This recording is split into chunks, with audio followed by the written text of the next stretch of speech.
अब इस 6 वाले हैशटैग लेक्चर में आपका स्वागत है। तो अब इस छोटे से लेक्चर में आपने स्टार्टिंग में देखा ही होगा कि मैं बॉल लेके खड़ा था, बॉल पकड़ रहा था और उसका इंटेंशन क्या था वो बाद में बताऊंगा, ठीक है। आप थोड़ा पेशेंस रखें। तो इस 6 वाले लेक्चर में हम प्री पॉल के बारे में पढ़ने वाले हैं। प्री पॉल क्या होता है मैंने पहले लेक्चर में ही बताया था, जो हमने बेसिक लिया था। उस टाइम हमने काइनेमेटिकल इक्वेशन लिए थे और आपको याद भी हुए होंगे कि वो 3 इक्वेशन क्या होते हैं, न्यूटन के 3 इक्वेशन। तो हम पहले रिकॉल करते हैं न्यूटन के 3 इक्वेशन क्या है, ठीक है। न्यूटन का पहला इक्वेशन ऑफ मोशन क्या है वो देखते हैं। और अभी तो आपने याद भी किया होगा, तो क्या है वो, v = u + at। यहाँ v क्या है, फाइनल वेलोसिटी, u क्या है, इनिशियल वेलोसिटी, a है एक्सेलरेशन और t है टाइम। ओके, दूसरा इक्वेशन क्या है, यस मतलब displacement, it is equal to the ut + 1/2 at²। ये डायमेंशनली और यूनिट के साथ करेक्ट है, ठीक है, आप चेक भी कर सकते हैं। और थर्ड इक्वेशन है v² = u² + ट्वाइस एरियास। तो ये 3 इक्वेशन न्यूटन के है। अब इनमें क्या बदलाव आएगा जब हम प्री पॉल के टर्म में बात करेंगे।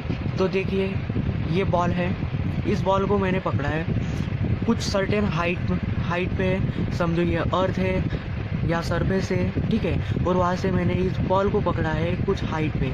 अब आप ही सोचिए कि जब मैंने इसको ऊपर ऐसा इस हाइट पे लाया, तब मैंने कुछ एक्स्ट्रा वर्क किया है जो ग्रेविटेशन अर्थ के अपोजिट था। हमारी gravitational acceleration due to gravity वो directed toward the centre of earth होता है। मतलब जब हम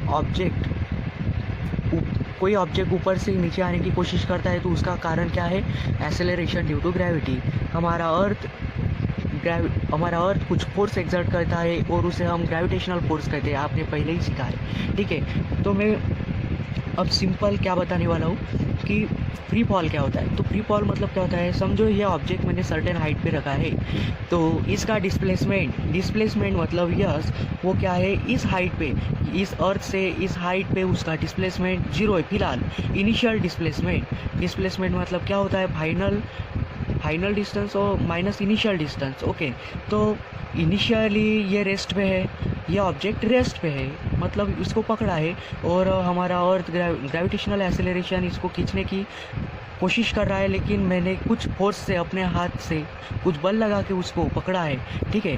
तो ये बैलेंस फोर्स है, मतलब ये बॉल है ऊपर, ये साइड से मैंने हाथ से पकड़ा है और नीचे से हमारी अर्थ mg, फोर्स = mg, आपको पता ही है।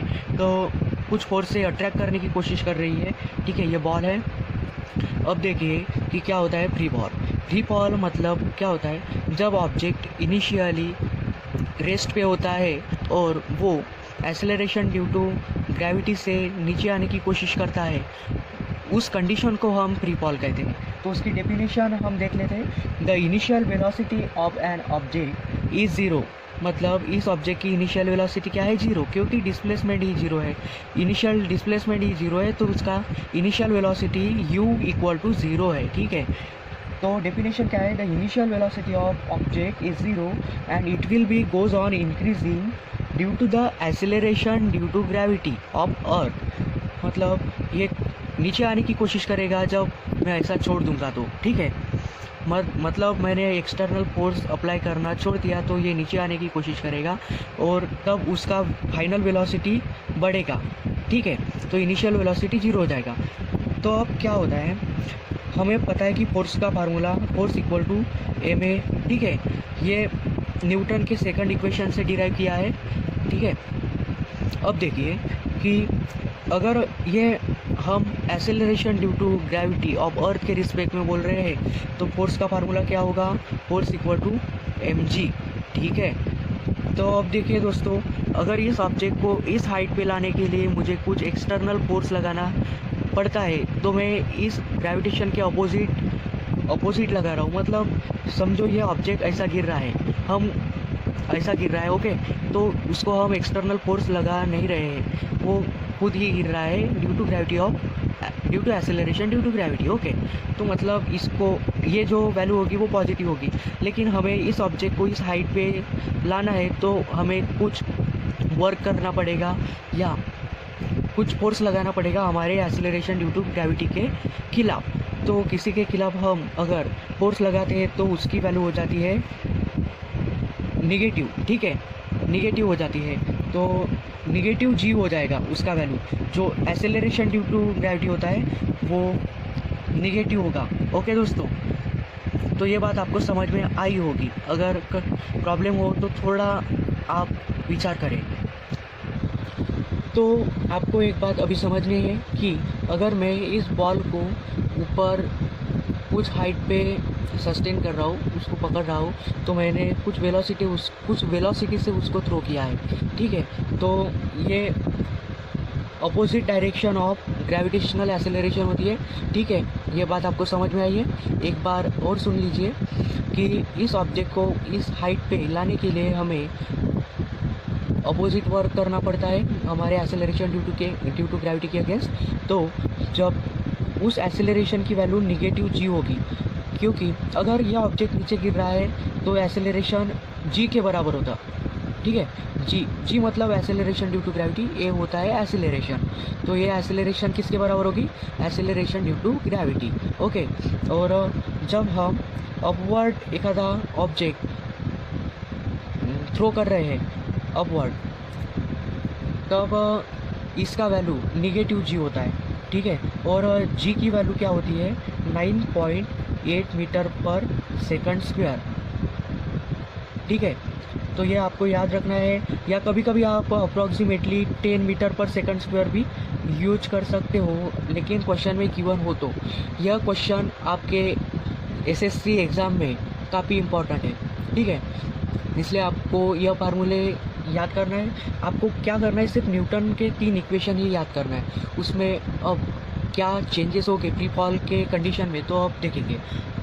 ये free fall true free fall सिर्फ वैक्यूम में परफॉर्म किया जाता है, क्योंकि अगर हम फ्री स्पेस में किए तो उसको फ्रिक्शन नहीं होता, कुछ भी फोर्स अपोज नहीं करता, तो ये डायरेक्ट गिर जाता है, ठीक है। आप वो गैलीलियो ने परफॉर्म किया हुआ एक्सपेरिमेंट भी पढ़ सकते हैं, बुक में गिवन है, वो भी अच्छी तरह आपको इसके बारे में बता देगा, ठीक है। तो अब देखिए कि इस फार्मूलों में क्या चेंज हो जाएगा। यहाँ फ्री फॉल में, in free fall initial velocity it is equal to 0। You have to remember this thing, okay. ये बात आपको याद होगी। अब न्यूटन के इक्वेशन में क्या बदला होगा देखिए इधर। तो ये पहला इक्वेशन लिखते हैं फ्री फॉल का, v equal to u plus AT। तो यहाँ मैं आपको सब बातें एक्सप्लेन करके दे रहा हूँ। तो ये तो u की वैल्यू 0 है ना भैया, तो अब क्या करेंगे? Final velocity v it is equal to 0 plus AT and it is equal to the v equal to AT। अब क्या होता है, जो a है ना भैया वो g के बराबर होगा, ठीक है। तो ये क्या होगा? GT, ये क्या होगा? GT, और ये क्या होगा? GT। तो पहला इक्वेशन क्या है? v equal to GT। अगर कोई ऑब्जेक्ट ऊपर से नीचे आ रहा है, कुछ हाइट से नीचे आ रहा है, तब आपको ये फार्मूला अप्लाई करना है। अगर कोई ऑब्जेक्ट हमें अपवर्ड थ्रो करना है तो आपको कौन सा फार्मूला यूज करना है मैं अभी बताता हूँ। सिर्फ आपको इस फार्मूले में चेंज करना है, v equal to minus GT। तो ये दोस्तों ये क्यों? क्योंकि हम इस ऑब्जेक्ट को अपवर्ड थ्रो कर रहे हैं, और बुक में कंडीशन है कि अगर हम अपवर्ड किसी ऑब्जेक्ट को थ्रो करते हैं तो एक्सेलरेशन की वैल्यू क्या होती है? माइनस जी। और कोई ऑब्जेक्ट नीचे आने की कोशिश करता है तो ये सिर्फ पॉजिटिव जी होता है। लेकिन एग्जाम में आपको सिर्फ मैग्नीट्यूड लिखना है। मैग्नीट्यूड मतलब क्या? Positive value, okay, negative value लिखना नहीं है। अब देखिए दूसरा इक्वेशन क्या होता है, यस इक्वल टू, अब इस ut के प्लेस में u क्या है? 0 है, t के साथ प्रोडक्ट किया जाए तो ये भी 0 हो जाएगा। तो इसका इक्वेशन कैसा आएगा डिस्प्लेसमेंट का? 1/2 GT स्क्वायर, ठीक है दोस्तों। आपको कुछ हैरानी नहीं होगी, क्योंकि मैं सभी बात यहाँ अच्छे से एक्सप्लेन कर रहा हूँ। आपको सिर्फ अंडरस्टैंड करना है, रट्टा मारना नहीं है। ओके, थर्ड इक्वेशन क्या है? ये थर्ड इक्वेशन है, और यहाँ तो हमने फ्री फॉल की बात कर रहे हैं, तो u की वैल्यू क्या है दोस्तों? 0 है, तो 0 का स्क्वायर क्या होता है? 0 ही होता है।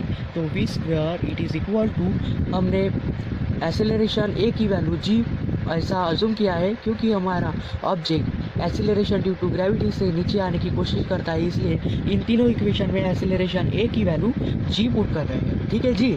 हाँ, तो यह क्या होगा? ट्वाइस जी एस मतलब डिस्प्लेसमेंट। तो ये हो गए आपके 3 इक्वेशन। मैं फिर से इन 3 इक्वेशन को रिवाइज करके देता हूँ, ताकि आपको आपके एग्ज़ाम होने तक याद रहे। और यह 3 इक्वेशन आपको 11th में भी काम में आने वाले हैं, क्योंकि स्टेट बोर्ड में 11th में भी इस टॉपिक का काफ़ी अच्छा महत्व है, खुद में बहुत अच्छा टॉपिक है। तो दोस्तों, मुझे लगता है कि आपको ये टॉपिक अच्छे से समझ में आ रहा हो, तो आप लाइक करें, शेयर करें और सब्सक्राइब करें। और मैं चाहता हूँ कि डिस्क्रिप्शन में जो लिंक दी जाती है उनका अच्छे से उपयोग करें। ठीक है? वहाँ हमारे पहले वाले अपलोडेड किए हुए लेक्चर वीडियो छोटे से मिल जाएंगे। आपको अच्छे से उनको अंडरस्टैंड करना है और समझना है। तो अब देखिए कि फ्री फॉल में कंडीशन में और एक बार आपको रिवाइज कर देता हूँ कि इनिशियल वेलोसिटी 0 होती है। ठीक है? और हमें एक्सेलरेशन ड्यू टू ग्रेविटी की जो हमें मतलब एक्सेलरेशन ड्यू टू ग्रेविटी उसका वैल्यू क्या होता है? 9.8 मीटर पर सेकंड। फ्री फॉल में जो एक्सेलरेशन होता है वो acceleration due to gravity g के बराबर होता है। जब एक आधा ऑब्जेक्ट डाउनवर्ड गिरता है तब a equal to positive g use करना है, और अगर कोई ऑब्जेक्ट हम ऊपर थ्रो कर रहे हैं तो उस जो वेलोसिटी होगी वो एक्सेलरेशन ड्यू टू ग्रेविटी के अपोजिट होती है, इसलिए आपको नेगेटिव जी एप्लीकेशन में यूज़ करना है। ठीक है? तो हम कंपैरेटिवली न्यूटन के इक्वेशन के साथ फ्री फॉल को पढ़ते हैं। तो पहला इक्वेशन हमने क्या बताया था?